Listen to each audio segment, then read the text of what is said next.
on va commencer. Ézéchiel 1:10. Quant à la figure de leur face, ils avaient tous une face d'homme, tous quatre une face de lion à droite, tous quatre une face de bœuf à gauche, et tous quatre une face d'aigle. Amen. Revenez que cette année sera une année de travail, de ceci et de cela. Alors j'ai posé la question au Seigneur pour savoir, mais qui peut réussir cette année 2023? Mais l'année là est ceci et cela, est rentré ici, sorti par là. Alléluia. Amen. Et le Seigneur me donne ce passage biblique, Ézéchiel 1:10. J'ai lu le passage, j'ai lu de la droite vers la gauche, de la gauche vers la droite. En haut, en bas, du bas en haut. Maintenant, il quitte au milieu pour aller à gauche, il quitte au milieu vers la droite, il quitte au milieu vers en haut, il quitte au milieu ici. Et j'ai compris quelque chose. Amen. Alléluia. Amen. Il y a une chose que j'ai compris ici dans ce monde entier, c'est que ce monde dans lequel nous sommes, la plupart des gens qui réussissent, ce ne sont pas des êtres humains, mais sont des monstres. Amen. Oui. Alléluia. Les gens qui réussissent aujourd'hui là, ce sont des monstres. Quand vous regardez quelqu'un qui a réussi dans le football, vous voyez que c'est un monstre de football. Quand vous regardez quelqu'un qui a réussi dans un domaine, vous voyez que dans ce domaine, c'est une personne qui est bizarre. Amen. Alléluia. Amen. C'est une personne qui est bizarre. Vous n'avez jamais vu des gens qui ont réussi? Vous les avez approchés une fois, non? Souvent, vous voyez qu'il y a certains qui ont une alimentation bizarre. D'autres qui ont une façon de parler bizarre. Il y en a qui ne parlent même pas. Il y a d'autres même, quand tu les vois, tu dis, mais attends, c'est de lui, on parle qui est là. Mais il a quelque chose, il a une petite partie que personne ne peut comprendre. Il y a des élèves là, ils ont une façon d'étudier, tu as l'impression que vous n'avez pas la même tête. Est-ce que vous ne savez pas ça? Quand vous êtes en entreprise, vous avez des gens qui ont une façon de travailler, vous avez l'impression que vous n'avez pas fait la même formation. Même le ministère que nous sommes dedans, là, il y a des orateurs, quand ils les écoutent, tu as l'impression qu'ils achètent leur Bible ailleurs, et puis les autres achètent pour eux ailleurs. Tu as l'impression que quand Dieu les a appelés, il leur a parlé de vive voix. Et puis les autres, ils ont été pipés. C'est en ce moment que tu vois, quelqu'un va transpirer jusqu'à enlever son vêtement et presser pour que Paris puisse partir. Pendant ce temps, l'autre il fait comme ça et puis Sida est parti. Amen. Alléluia. Amen. Ce sont des gens qui ont une vie vraiment réglée. Ils ont une vie réglée dans un autre domaine. Quelqu'un m'a demandé un jour, il dit, mais mon frère, depuis on travaille, il est 10h, nous on allait déjeuner, tu es là. Il est midi, nous on a mangé, tu es là. Il est 15h, tu prends un peu de thé. Oh, les gens de thé sont passés, on a servi tout le monde. J'ai dit, non, le jour d'aujourd'hui, quand je sors, je ne dois pas manger avant 18h. Il dit, c'est un jeûne, il dit, non, c'est pas un jeûne. C'est quelque chose que je ne peux pas t'expliquer. Si je t'ai expliqué que tu as compris, c'est que j'ai sauté certains mots. Amen.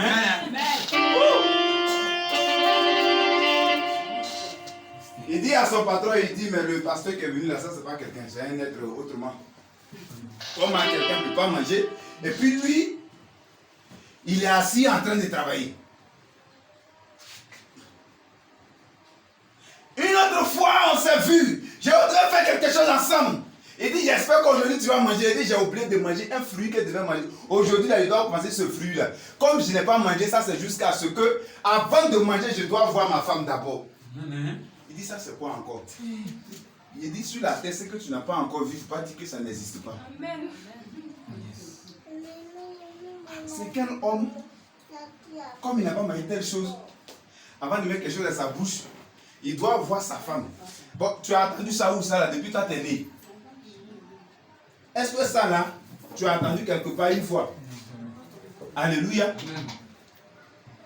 Regardez, il dit quoi? Ils ont tous 4 faces. Une face de lion, une face de l'aigle, une face de bœuf, une face de l'homme. C'est-à-dire que cet être-là, il est là. Quand il veut partir, il ne va pas comme ça, il ne tourne pas comme ça. Quand il veut agir en tant que lion, il va dans la face de lion. Quand il veut agir en tant que bœuf, il fait comme ça. Quand il veut agir en tant qu'aigle, il fait comme ça. Quand il veut agir en tant qu'homme, il fait comme ça. Il est là, il ne bouge pas, il ne tourne pas. Il va dans le sens selon ce qu'il veut faire. Amen. Alléluia. Amen. Il va dans le sens de ce qu'il veut faire. Ce sont ces personnes qui ont réussi à cette année-là, 2023 là. Amen. Je vais te parler un peu de ces personnes-là. Alléluia. Amen. Mais ces personnes, une personne a incarné toutes ces personnes. C'était la personne de Yeshua Mashiach. Alléluia. Alléluia. Amen. C'est pourquoi quand vous allez voir dans la Bible, Yeshua Mashiach, on parle de lui dans 4 évangiles. Parce qu'il y a 4 fesses. L'évangile du lion est représenté par Matthieu. Amen. C'est dans Matthieu où vous attendez le lion de la tribu de Juda. Alléluia. Amen. Avec Matthieu, on voit l'évangile de lion. Alléluia. Amen. C'est pourquoi vous allez voir, lorsqu'on fait la généalogie de Yeshua dans Matthieu, on commence par David. Ça dit on quitte les Abraham, on tombe sur David, on passe par le roi. Mais quand tu regardes dans Luc, il a une autre généalogie. Comment quelqu'un peut avoir 2 généalogies? Alléluia. Amen. Amen. Avec l'évangile de Matthieu, il va être présenté comme le lion de la tribu de Juda. C'est pourquoi quand on veut l'appeler, on dit Yeshua, Yeshua, fils de David. Alléluia. Amen. Fils de David.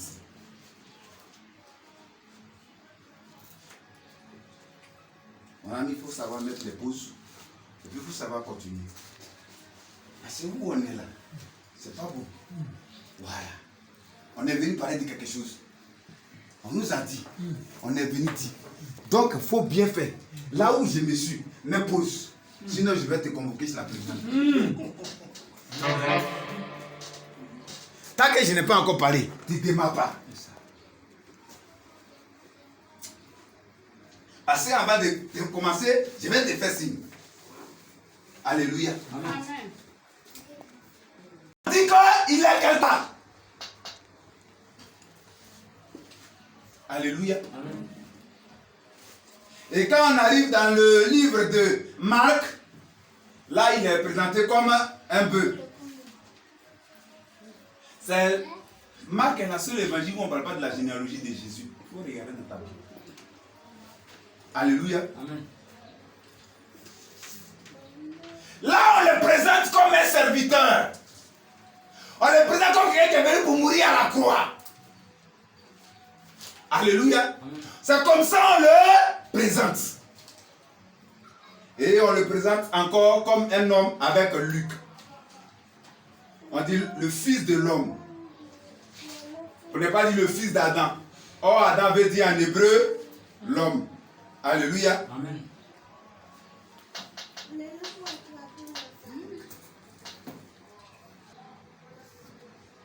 On va présenter ce monsieur comme la face de l'homme. Parce que c'est dans lui qu'on vous dira que Jésus il pleure comme des grumeaux de sang. Alléluia. Amen. Le 4e évangile va nous présenter une autre personnalité. Alléluia. Amen. Le 4e évangile nous présente la partie de l'aigle. Alléluia. Amen. Le 4e évangile nous présente la partie de l'aigle. Alléluia. Amen. Vous verrez qu'avec cet évangile, on parle de beaucoup de spiritualité. Regarde, on dit au commencement, la parole était. Oh, tout s'est fait dans le ciel. Alléluia. Amen. Tout s'est fait dans le ciel. Donc voilà les 4 faces. Alléluia. Amen. Je vais te parler d'abord dans un premier temps de la face du lion. Alléluia. Amen. Qui réussira aujourd'hui? Bien-aimé, dispose-toi parce que c'est maintenant que je commence mon message. Est-ce que quelqu'un peut me donner une offrande d'acclamation? Amen. Mais c'est la voix de l'Éternel qui bénit. Allez-y voir avec Hébreu. Et Deutéronome 28. Alléluia. Amen. Verset 1. Il dit, si tu obéis à la voix. Regardez, la Bible dit que Pierre a péché toute la nuit. Et il vient, il dit, il faut jeter le filet. Il dit, suite à, je jette le filet. Alléluia. Amen. Alléluia. Amen. Vous savez, la voix qui représente la volonté de Dieu, la parole de Dieu est générale, mais la voix de Dieu est précise. Alléluia. Amen. Demandez à la veuve de Sarepta. Elle dit, j'ai la parole. J'ai besoin de l'esprit pour pouvoir manger. La parole ici, c'était quoi? Elle dit, j'ai la farine, j'ai un peu d'huile. Et puis j'ai quoi? Et puis j'ai quoi? J'ai la farine, j'ai un peu d'huile. Et puis j'ai quoi? Hein? Non. Quoi? J'ai la farine, j'ai l'huile. Ce que tu as dit là, c'est un peu juste. Elle n'a pas dit j'ai du bois. Elle n'a pas dit j'ai un peu de bois. Elle dit j'ai 2 morceaux de bois. Est-ce que c'est pourquoi elle dit c'est 2 morceaux de bois? La farine étant la parole. Lui, il représente le Saint-Esprit. Les 2 morceaux de bois étaient la préfiguration de la croix. Amen. Hein?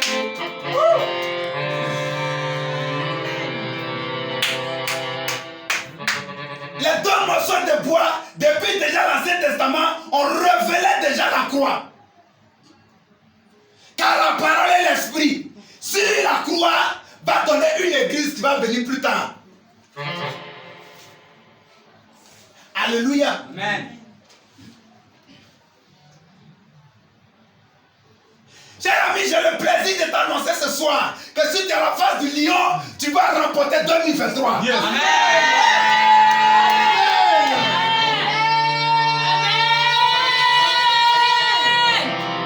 Vous savez, à la face du lion, ce qui me plaît dans le lion, c'est que le lion a la sérénité. Amen. Le lion marche avec assurance. Donc cette année, si tu ne paniques pas, tu vas remporter l'année 2020. Amen. Alléluia. Amen. Le lion a la sérénité. Regardez, on compare le lion, on fait image au lion, on dit le lion de la tribu de Juda.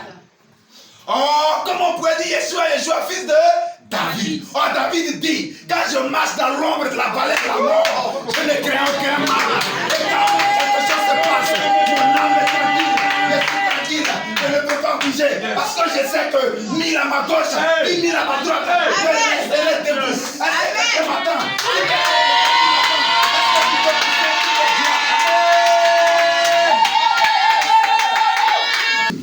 Dans les documentaires, quand le lion marche, c'est sans crainte. Tranquille. Assurance. Une démarche majestueuse. Alléluia. Ça, c'est le premier caractère du lion. Cette année, tu ne dois pas paniquer. Amen. Tu dois rester la tête froide. Fixé sur ton objectif.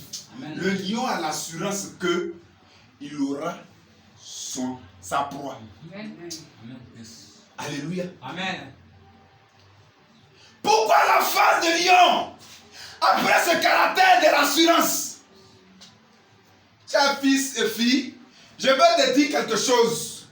Quand tu regardes la tête du lion, tu as l'impression qu'il y a une couronne quelque part. Regardez très bien la face du lion. Donc le lion a une couronne. Donc c'est pourquoi on l'appelle le roi de la forêt.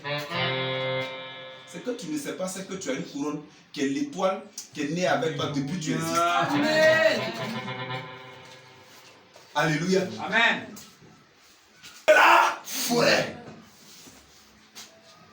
Donc quand tu te réveilles matin, quand tu as fini de te bénir, tu dis avec assurance, ma journée est dans ma main. Amen.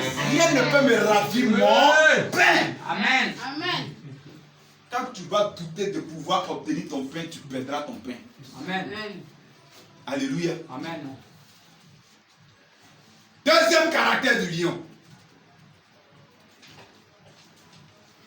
Alléluia. Amen. Deuxième. Alléluia. Amen. À un moment donné, lorsque le lion arrive quelque part, vous savez comment il fait? Il y a ce que vous voyez dans le film, et puis il y a la réalité. Quand le lion rugit, l'animal est traumatisé.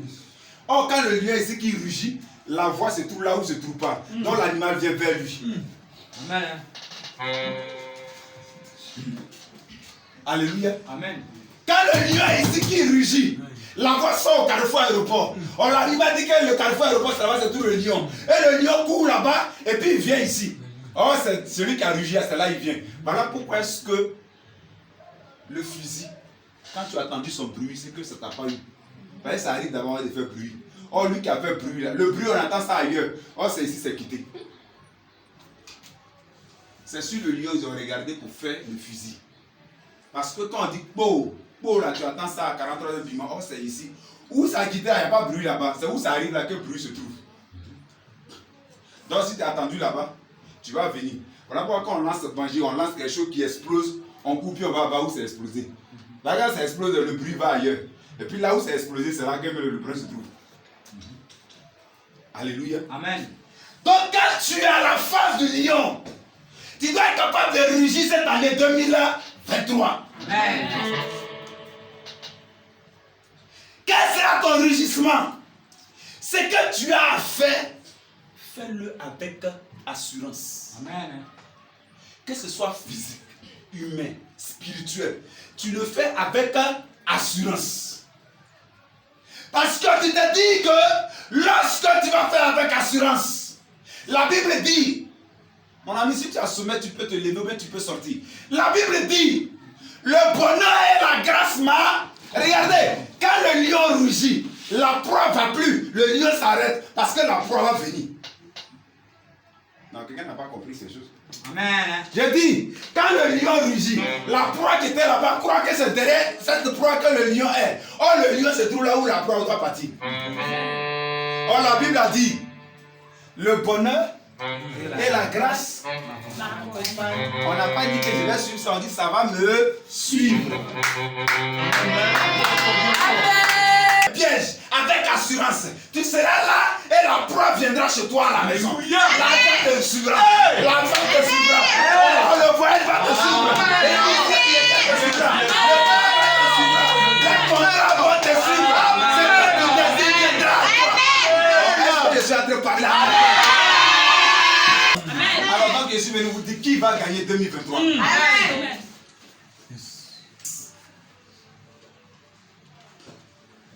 Mais regardez, le lion a un autre trait. Le lion est un animal grégaire. Vous savez ce qu'on appelle un animal grégaire? Ce sont des animaux qui vivent en groupe. Alléluia. Amen. Ce sont des animaux qui vivent en groupe. Regarde, la Bible dit à Ézéchiel, à Jérémie, j'étais établi sur des nations dans des royaumes. Il est établi sur des nations dans des royaumes. Alléluia. Amen. Donc, dans une nation, il y a des royaumes. Chez nous, ici, on a le royaume de Saint-Louis, le royaume de Krendiabo, le royaume de ceci, le royaume de cela. Bien aimé, il faut vivre dans un royaume. Amen. Il faut vivre dans un royaume. Regarde aujourd'hui là, même le monde entier a compris la Bible. On parle de mondialisation, globalisation. On parle d'alliance. On parle de quoi encore? On parle d'association. On parle de partenariat. Bien aimé, je t'informe que les prostituées ont leur réseau. Amen. Les voleurs ont leur réseau. Les tueurs ont leur réseau. Toi, c'est dans quel réseau? Pour les chrétiens, vous ne vivez pas dans le réseau. Aujourd'hui, pour réussir le monde, au fait, c'est maintenant le monde a compris. Sinon, c'est la Bible qui avait dit ça déjà. La Bible dit que pour réussir, il faut être dans un réseau. C'est là qu'est né le nom Église. Des personnes qui sont réunies pour la cause du Seigneur. On ne reste pas chrétien seul. Et puis on va devenir quelqu'un. C'est impossible. L'église aujourd'hui, demain on chôme et puis on va devenir quelqu'un dans le Seigneur. C'est impossible. On vit en réseau. Et quand on vit en réseau, ce n'est pas pour se regarder en chaîne de faïence. Mais quand on vit en réseau, c'est pour pouvoir se prendre des informations. Alléluia. Amen. Quand le lion démarre ici, et quand il rugit, les autres se positionnent. Et quand ils sont positionnés, la proie va vers eux. Quel est ton réseau? Hein? Quel est ton réseau? Aujourd'hui, les chrétiens ne peuvent pas s'associer pour faire quelque chose. Je n'ai pas encore vu des chrétiens qui sont mis ensemble pour payer un taxi-compteur dans une église. Je n'ai pas encore vu des chrétiens qui sont mis ensemble pour pouvoir payer un terrain dans une église. Je n'ai pas encore vu des chrétiens qui sont mis ensemble pour pouvoir créer quelque chose. Quelqu'un peut dire, moi, j'achète la caméra. Et le soir, dans le secret, 10 personnes vont venir lui dire, on t'accompagne à acheter la caméra. Peut-être que la personne va donner 2000. Et puis les 10 autres personnes peuvent donner 20 000, 20 000. Amen. Mais c'est la personne qui avait levé la main qui vient parler. J'ai acheté la caméra. Quand l'onction descend, ça s'épapille sur la famille. Amen. Alléluia. Amen. Le lion. Et l'un des derniers points que je vais vous donner sur le lion, parce qu'il y en a 11. Mais je vais m'arrêter sur ce point. Le lion est un animal très courageux. Cette année, l'année n'est pas faite pour les paresseux et les paresseuses.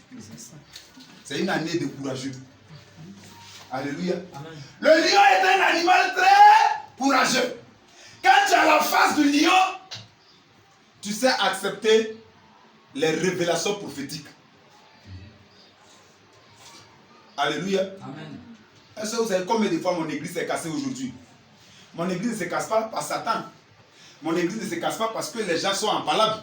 Mais mon église se casse par des gens qui sont dehors, qui disent que mais le monsieur, si on le laisse avancer, il est capable de nous détruire. Si on le laisse avancer, nos fidèles sont capables d'aller dans son église. Si on le laisse avancer, vraiment, demain on ne pourra pas se lever la tête. Torpillons-le dans nos églises. Et puis rassemblons-nous dans une salle et puis il va venir nous enseigner.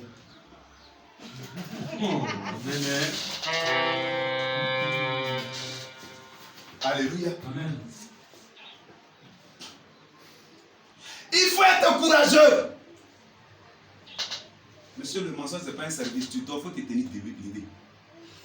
La son prophétique vient par son contraire. Alléluia. Amen. Le jour où on te dit que tu seras prospère, commence à pleurer et puis commence à t'armer de courage. Parce que si on t'a dit que tu vas être prospère, tu vas commencer par la souffrance d'abord. Tu veux que je révèle quelque chose? Tu veux bien? Tu veux que je te fasse une petite révélation? Amen. Je vais te révéler le signe de ta royauté. Amen. Tu veux que je te révèle le signe de ta royauté? Amen. Le signe qui prouve que tu es roi et le signe qui prouve que demain tu seras grand, c'est le fait que tu es dans n'importe quoi aujourd'hui. Vous savez pourquoi? Le signe de la royauté du Seigneur, c'était la crèche. Il est né où?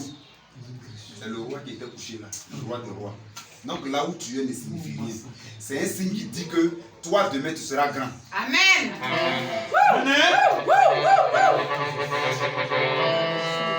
Regardez, David, on l'a pas trouvé dans une salle climatisée. C'est en bouche son tour David. Aïe. Il est devenu un roi. Amen. Viens encore. Le lion de la tribu de Juda, le Seigneur Yeshua, c'est dans une crèche. On va le trouver. Il y avait des hôpitaux. Il y avait tous les hôpitaux de qualité. Mais c'est dans une crèche. On va aller le chercher. C'est dans le signe de sa royauté. Le signe de sa royauté, c'est la souffrance de Dieu. L'humiliation, la pauvreté, le rejet, toutes ces choses. C'est le signe de ta royauté. Qu'est-ce que tu crois? Laisse les gens t'humilier.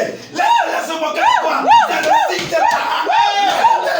Amen. Est-ce que quelqu'un me suit? Amen. Qui t'insulte aujourd'hui? Qui est en train de se moquer de toi? Qui croit que tu ne sais rien? C'est le signe de ta royauté. Regarde là où tu te trouves actuellement. Il y a des gens qui te critiquent matin.